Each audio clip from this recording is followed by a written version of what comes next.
If he be worthy, he shall possess the power of Thor.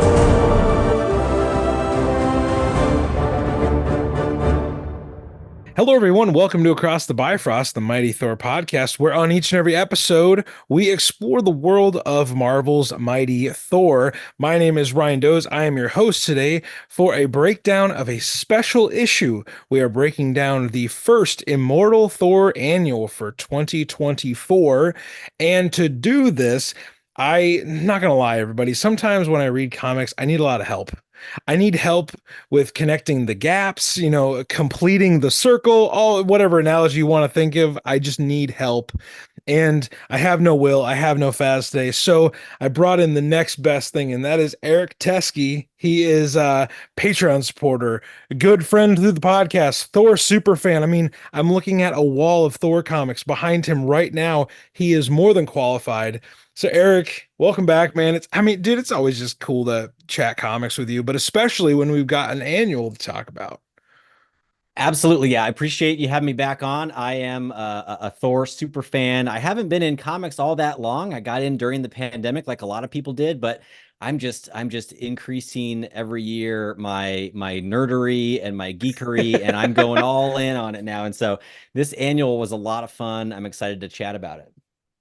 This annual was it's coming in between, I believe, issues 12 and 13 of the Immortal Thor run. We've got the next issue of Immortal Thor coming out in just a matter of weeks from the time that we're recording this. We're recording this on the 18th of July, a day after the annual came out. So whenever you're hearing this, just so you know, that's the context of where we're at. Because sometimes, Eric, I don't know about you, but like sometimes with annuals, they can have a lot to do with what's going on in the ongoing book. They can have nothing to do. They can have their own interconnected stories. How would you kind of classify Immortal Thor Annual 2024 in terms of what style of annual is it in your opinion? I think this one actually surprised me. A bunch of the annuals I've read are a complete out of the clear blue sky, something totally different. And I think it's Yeah. something where the writer can kind of get something out of their system or flex a different muscle they're not used to on the main storyline. And it's like a completely self-contained story that you almost don't even need to read. You could skip it if you're following Yeah. along. This one feels like it's very embedded. I mean, this particular plot is sort of just dropped in here, plunk, like right in the middle. So I don't think you need to know all the stuff going on to get it. And I don't think if somebody skipped this, they're going to be clueless. But there is a lot of connective tissue here and a lot of fun little nuggets and references that make me think, like, it gets me excited knowing that when the writer cares enough to pay attention to the continuity and it's almost like, hey, we haven't forgotten. Hey, we haven't forgotten. Yeah. Um, Yeah. those little references, it just makes me as a reader know that, okay, I trust they know what they're doing. They can take this any direction they want because they haven't forgotten that one thing that I care about or I want to hear about later on. Yeah, I agree because we're in the middle of, I guess, this Infinity Watch kind of story where the Infinity Stones have now become bonded with people.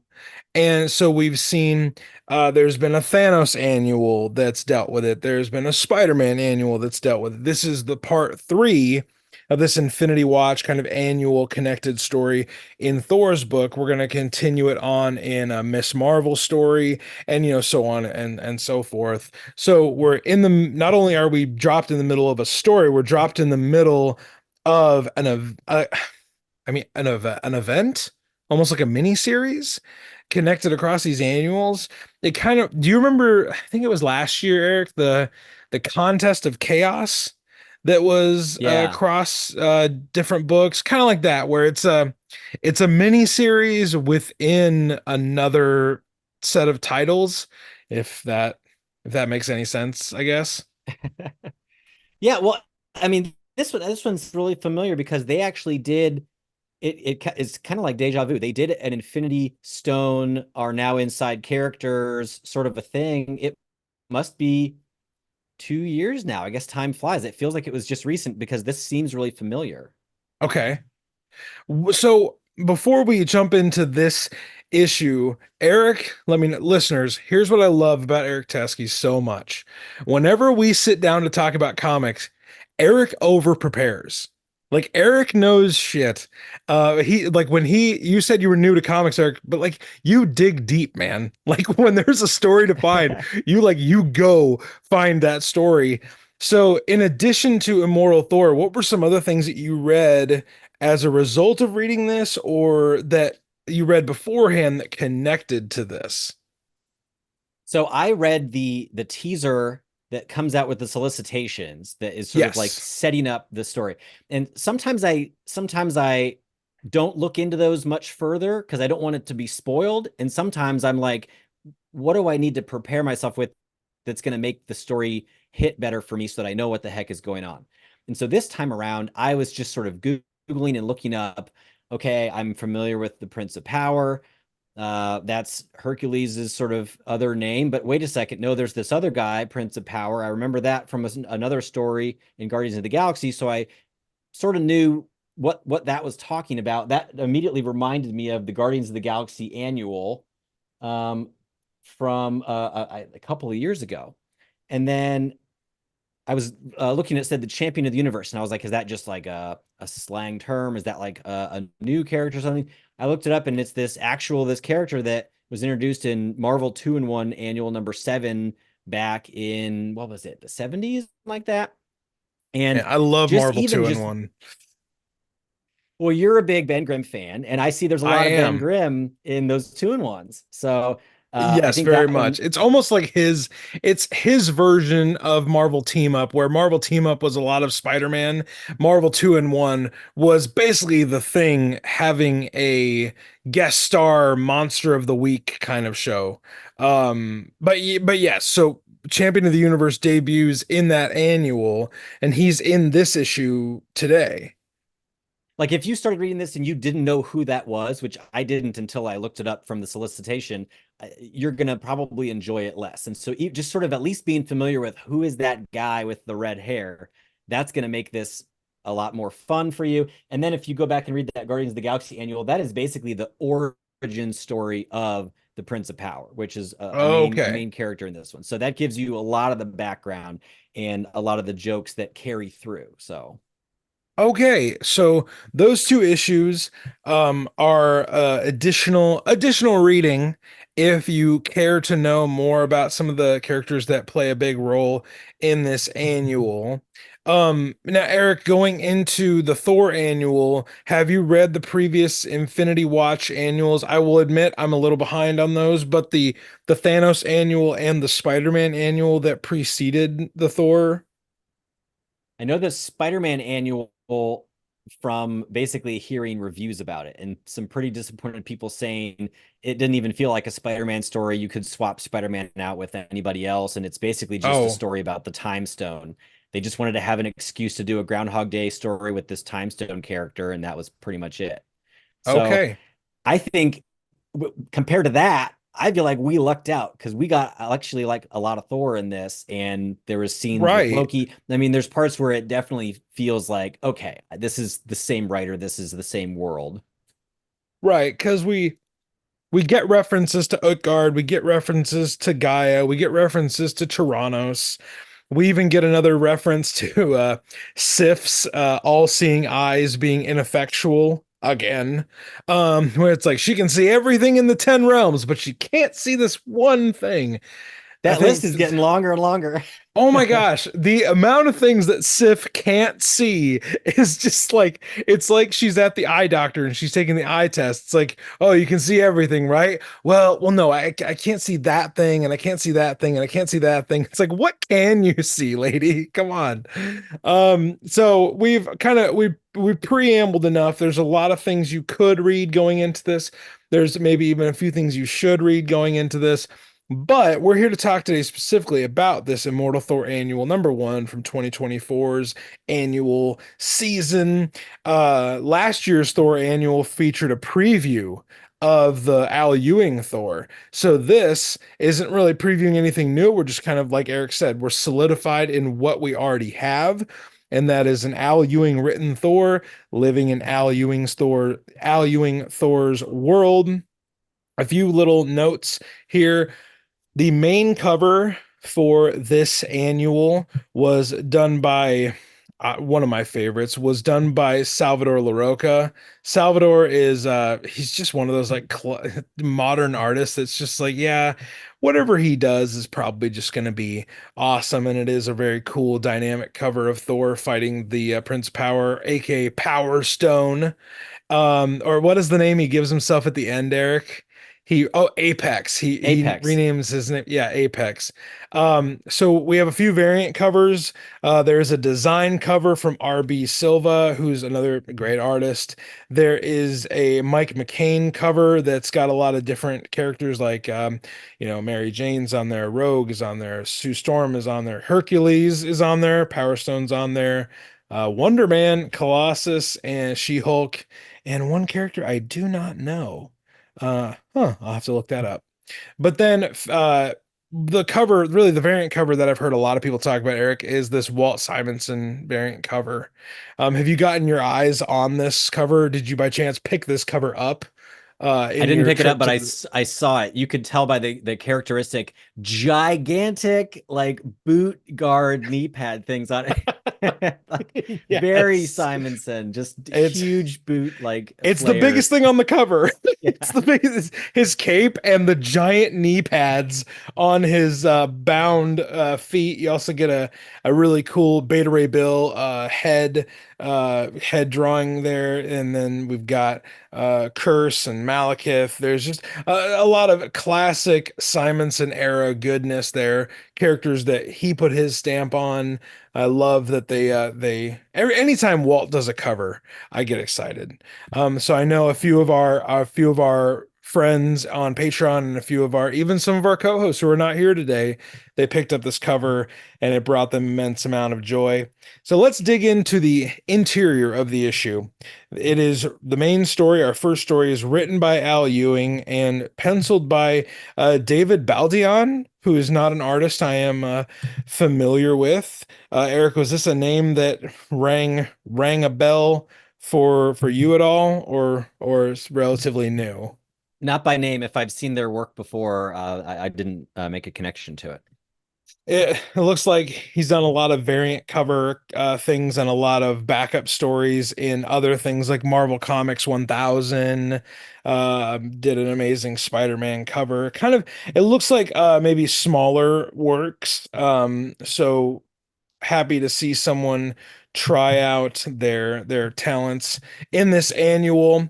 This story that we jump into is entitled, Eric, correct me if I'm wrong here, but this story is entitled The Idiot Abroad, right? Yes. Yeah. The Idiot Abroad. I love that so much. And we start this story. I'm just going to give the 30,000 view eagle eye view of the story. And please, Eric, like I've said many, many times, the reason why I love reading comics with friends is I can miss stuff, and people eagle eye comic readers catch stuff that I miss. So we start off with the champion of the universe kind of being like a champion gladiator who's paying off his debts on this gladiatorial coliseum like planet, and all of his opponents are they're not good enough to sell tickets. They're not good enough to cause convincing fights. So he goes off to find the Power Stone, the source of greater power. He says, "Oh, I could beat Galactus. I could beat the Living Tribunal if only I had the Power Stone." And Thor also feels like, meanwhile, in the Scald area where he's talking to Loki, Thor feels like if he just had the Power Stone, he could overcome some of these things that have been causing him great trouble, like Tyrannos, like the Enchantress, like all the different myriad things that come at the Allfather. And Loki's like, dude, I don't think you want to do this.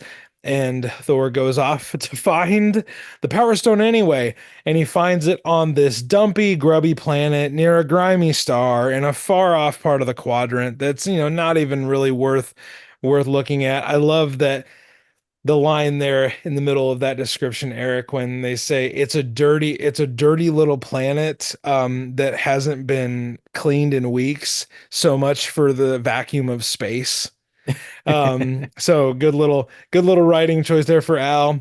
This leads to a kind of a triangle fight between the champion of the universe, Thor, and Power Stone, the Prince of Power, later to be known as Apex, who has bonded with the Power Stone.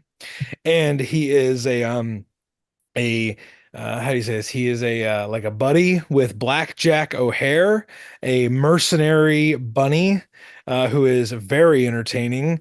And this fight goes through a few different iterations, but mainly the thing that happens is Thor, Thor's hammer, Mjolnir, gets overpowered when Power Stone tries to pick it up. The Infinity Stone energy comes out of Power Stone and it tries, when Thor tries to call Mjolnir back to himself, he ends up breaking and shattering his wrist because Mjolnir is too powerful now. And the champion of the universe can drain power from Power Stone now that Power Stone has found himself unconscious. So you have a superpowered champion of the universe and Thor wielding Mjolnir.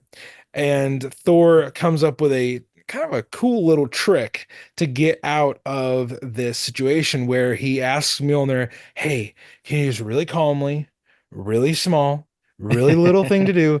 Can you like send a drop of water that way to wake up from his unconsciousness, to wake up Power Stone so that Power Stone can start drawing power to himself again and in a way depower the champion of the universe.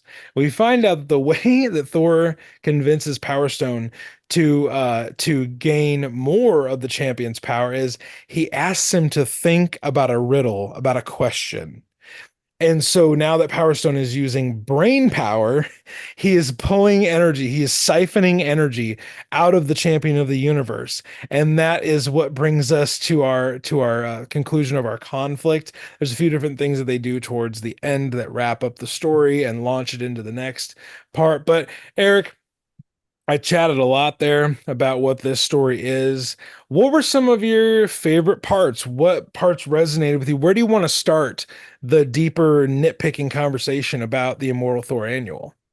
Oh my gosh. I think I'll just flip through and talk about some panels that I absolutely loved. First of all, I Absolutely. I give this comic a 10 out of 10. And I know some people are thinking like, what a weird, wacky comic. Why is this one so great for you? But it's expertly written. The references are sprinkled through it. Everything makes sense. It's tied up in a neat bow. And so I just want to kind of point out what some of those things are. One of my favorite things is so the profiteer is this elder of the universe, and she is the one who is organizing the gladiator fights that the champion of the universe is working for to pay off his debts. She is of the Grand Master. Fun fact. And so Say that again. She's she what? is she's the sister of the Grand Master. The sister. Oh, sorry. I did not hear the sister part. Wow, I did not know that. I learn something new every time I read comics with my friends. So Yes. she's up there in cosmic elder of the universe tier. So she's pretty powerful. He is obviously very powerful. He is essentially the embodiment of the spirit of competition. And so he's also an elder entity, kind of cosmic level Okay. being. So in the Marvel 2-in-1, when he was introduced, uh all of the strongest characters in Marvel are trying to fight him so that he'll leave the planet alone. And if they beat him, he'll leave. So they have the Hulk and Namor and Thor and the Thing, and everybody's trying to have a boxing match with him. In that, Thor at the time had to be touching the hammer, otherwise he would turn back into Donald Blake. So he was Yeah. allowed to bring the hammer. He was allowed to bring the hammer into the boxing ring with him, but Thor ended up throwing the hammer at him, which made him disqualified. And that gets Oh, okay. referenced in this story, saying, I remember you, the one with the hammer. And Thor goes, I've been called that before. And he's referring to, you're the one with the hammer. because you threw the hammer at me and got disqualified. So he's referencing this fight where they last met back Oh, in the that's story. awesome. I love that. Um, in the start of the story, the champion of the universe is lamenting the fact that he broke a sweat, Yeah. offing this kill crab Which character so had cool. like Such cool 10,000 design. victories, and he beat him in under 3 seconds, which is not good enough. And so he's Yeah. like pissed. So that's good. That's why he's gonna go off and find the Power Stone. He's just like, this is pathetic. Like, I'm not what I used to be with my stone. I'm not what I used Um, to be. And it was a 3 second fight with essentially like a crab Godzilla. Okay. It might be a little too hard on yourself, but whatever. Something else I absolutely love, the scene in Uller's Hall. Thor mentions, he drops this little nugget, just this comment about how the stone has caused great mischief from the past and also perhaps in my future. Donny Cates Ooh. Thor fans will remember the Infinity Good. Stone encrusted Mjolnir. Right. That when I read something like that, I just go squee. I'm just like, oh, I want to see that happen. And so I'm like, maybe Al's Squeak. gonna bring it up. Maybe it's gonna happen. He's referenced it, you know? Please do. Please do. So I would love that. I mean, that's one of those things. If you want to pay off something that was introduced years ago and make a bunch of fans happy, that's not a bad way to go. And so this is one of those things where it's like, hey, maybe it's gonna happen, or he's Yeah, teasing us. yeah. He knows what he's doing, but he Oh, might he's just an be teasing expert at us. what he's doing. He's great at what he's doing. Um, let's see. I really loved. So, let me talk a little bit more about Power Stone, aka Prince of Power, Yeah, yeah, aka please do. Apex, aka he is actually the second born prince of this He-Man inspired planet that is all about having massive pectorals and glutes, and it's very like dude bro muscle It's dude culture. I bro mean, they gym really culture. absolutely, it's very, and so they really value that dude bro, and he's actually the second born, and he was not very dude bro when he was born. Actually, the queen was like, oh, I see you, like they had a genetically engineered prince, and then they brought this other one, and she's like, oh, I see you have another one there, and they're like, yes, what should we do with him? And he was like, not very genetically superior. So she goes, well, I guess find a nanny for him, because he's Find a just name. he's just the other one. And so he literally gets the name Other One. He's Prince Other One of Noblar, and that's his title. So he is this sort of this dweeby, runty, like, not great prince character, and he has this super boring job of sorting paper clips, and he's popping jelly beans while he's like sorting paper clips, and this like terrible life and just not great. And his brother is like the prince, flexing his muscles and playing with his He-Man sword and his rogues gallery and things like that. So he is throwing jelly beans in his mouth and swallows this hard, jagged purple jelly bean that is the Power Stone, and gets transformed into this muscly, shirtless, blonde, ripped, handsome dude. And Like a suddenly Thor. it's kind of like, yeah, he was transformed. So suddenly he is, this, he fits in and he has all this power. And actually, I'm not going to, summarize the entire annual, but he ends up um, overpowered, and accidentally he tries to destroy evil. And I guess when his mind is somewhat connected to the Power Stone, when he puts his mind to it to destroy evil, it blows half the planet off, and just basically because half the planet has evil in it or something like that, and he What? destroys his home world completely. It's very, very tragic. And when he in Yeah. this book, when he references not wanting to think about it and not thinking, he's actually at his most powerful when he has like a blank mind, when he's not thinking about things. And he accidentally like blew up his whole homeworld. And so when they reference him, he's an idiot when he's at his most powerful. When he's thinking deeply, it actually sort of does that effect of it reverses the power push and it's like the power pull. That's such a funny scene when Thor's trying to like get him to think, and it's like, go on, you're doing it, like you can do it. What's Yeah. 2 plus 2? Yeah. He's like, 2 + 2 is 4. 3 + 3 is 9, probably. Probably. It's like good enough. I, so question, sorry, as I'm struggling with my glasses here. So Eric, I just got to ask, you are in the fitness and wellness game. So when you see a guy that's like this, the dude bro culture, and he's talking about his physique so much, I gotta know, have you met this guy? Like in your Yes, many, like, okay, tell me what this absolutely. guy is like in real life. Well, so this is where Al, the Owl Father, does it so well, where he can poke fun and parody something. He can poke fun and parody without making fun of them. Because Okay. he's not, when I'm reading this, I'm not like, oh, he's like anti-lifting, he's anti-gym culture. It's like it's Yeah. more of he's playing with the topic, and so he's making light of it. But yeah, when it's a huge stereotype that people who have muscles are short on brains, and this is the literal embodiment of that concept, where the stronger you are, the dumber you have to be. I mean, in this case, because of some Power Stone MacGuffin sort of logic, but Right. yeah, There's a it's reason definitely why he's not as intelligent. I was like, as I'm reading this, I'm like, oh my gosh, I can almost guarantee I had to know. I was like, Eric has had to have met this guy at some point in like your many hours of being in the gym, of it being in that world. Like this guy has to be a real person. And there, I got listener, I got the answer to my question. hey, Fantastic. if they could Uh, put pecs on their resume, they would. That's the kind of people that oh my god.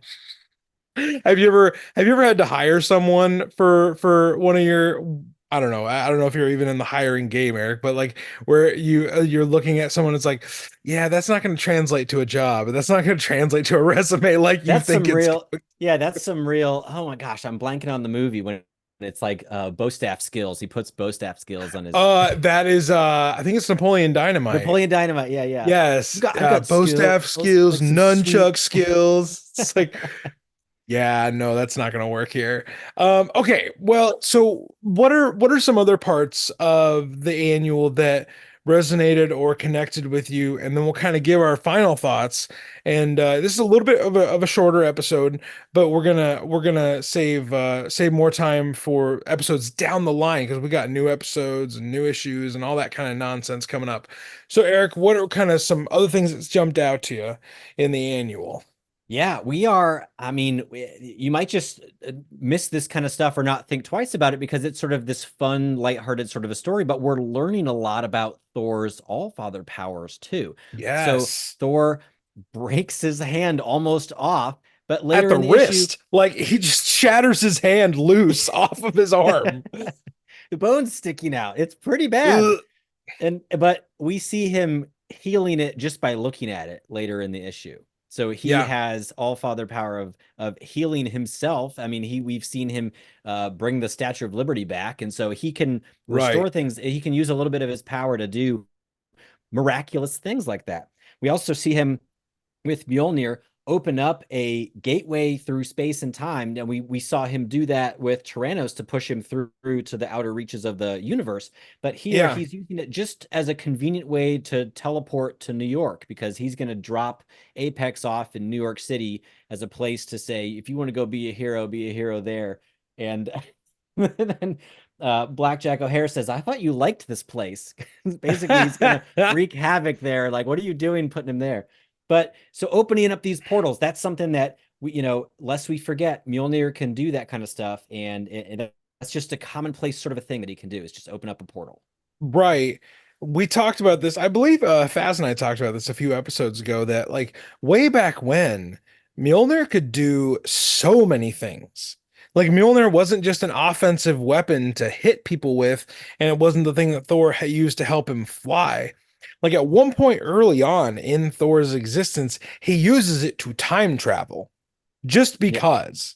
He uses it to like soak up negative energy and like dissipate it from people who were like frozen in this negative phase. And I'm talking like within the first 10 appearances of the hammer. But even now, like Eric said, it can still open up portals to travel between. So it really, Thor doesn't really need the Bifrost anymore. Like Yeah.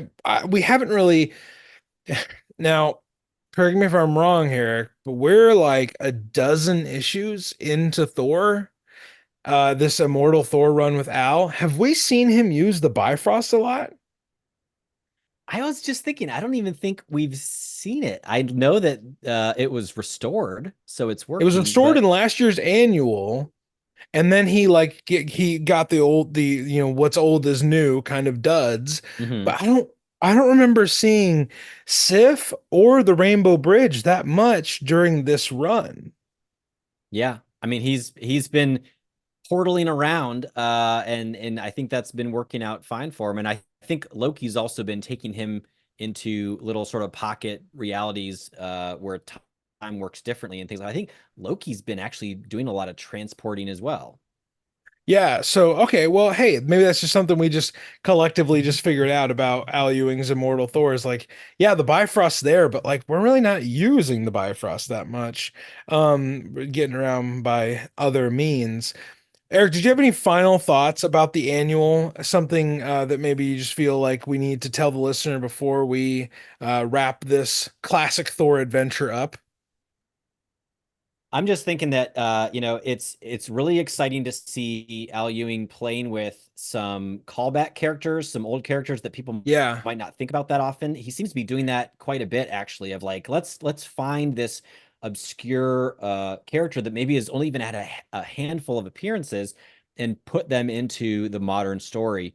I think he was actually the creator of Power Stone, of Apex, of this character back in his Guardians of the Galaxy run. And so I think that's something that creators typically do is if they have their toys that they like to play with or that they've created themselves, he might have bigger ideas for where this character needs to or should go eventually. So I don't think it's the right. last we've seen of him. I think he would fit right in with a Hercules character. And I was even thinking that this guy could be the overconfident buffoon and play that role in a story with Hercules so that Oh, Hercules can be a little bit more mature, because I don't want to see them devolve Hercules back to this overconfident bumbling idiot.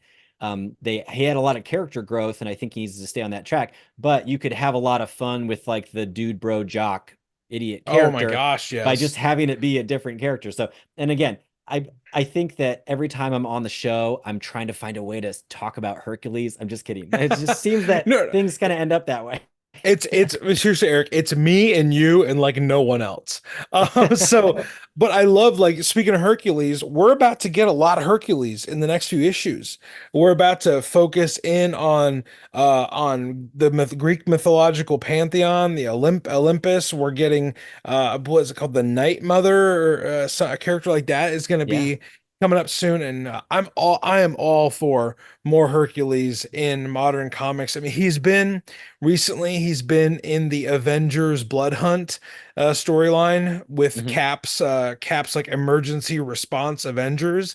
And then I forget when this comes out, but there's that like spin-off Avengers series, like the Avengers Assemble series that's coming out Yeah. soon, where it's Steve Rogers Captain America, Clint Barton, Hawkeye, and then Hercules, and some of the like the more I don't want to say B level, but like the current like kind of substitute Avengers. And we even see, and this is just me kind of having a total nerd out moment here, we see the classic Avengers mansion in a few of the different images that have surfaced there. So we just all that to say, we know more Hercules is coming. And Eric and I are really excited about that. Hope listeners are really excited about that. Maybe we're gearing up for Hercules to make his second appearance in the MCU. I don't know. It does feel like we've gotten an influx of Hercules appearances in the last year or so, Yeah. and it's showing no signs of slowing down. So, my final thoughts on the annual were, Eric kind of sold me this book ahead of time. I knew I was going to read it, but he read it before I did, and it was like, oh my gosh, just such fun read. Like, hey, it was so many references. The He-Man comparisons were a lot of fun. I had a really good time with this book. We did learn a few different things. I love learning, the little bits and pieces that the Owl Father likes to throw in there in his issues. But it just made me more excited for Al's Thor. I loved this fun little humorous adventure. It almost at times kind of reminded me of the Roxxon Presents Thor, because Apex, Power Stone, Prince of Power reminded me of Roxxon Thor. So I love that kind of humor when Al gets to flex that kind of muscle. So really enjoyed that. But yeah, Eric, I always love talking comics with you, man. Like any opportunity we get to just chat, whether it's online, whether it's through, just direct messaging or on an episode breaking down a new issue, I always enjoy it. Man, any other thing you got? This is your last,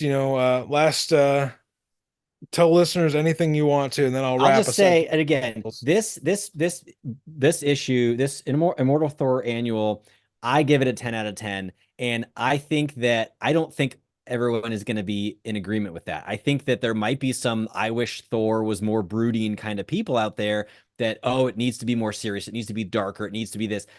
Just trust that comics are comics and have fun with it, and don't Yeah, take it too seriously.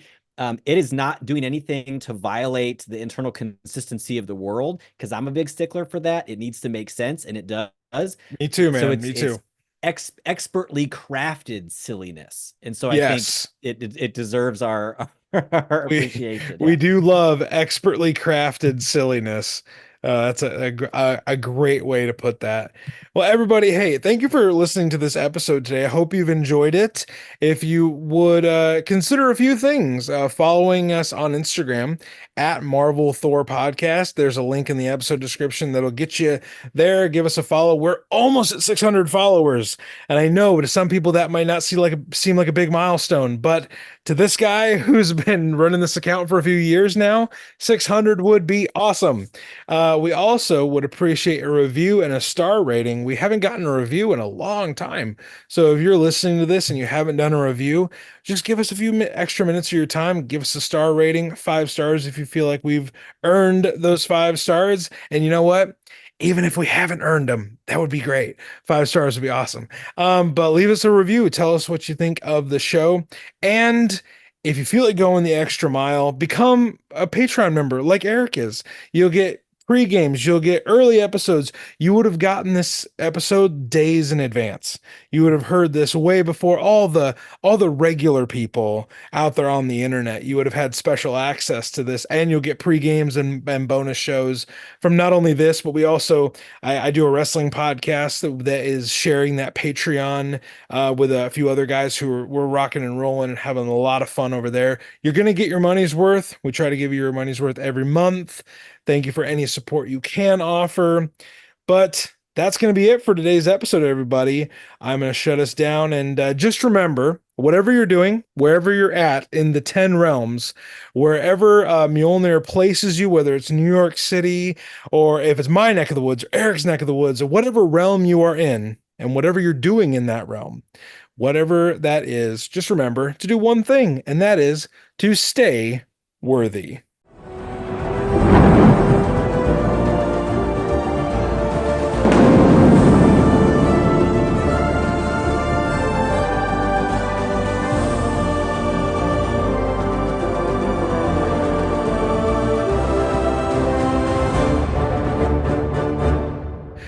Bum bum ba dum bum.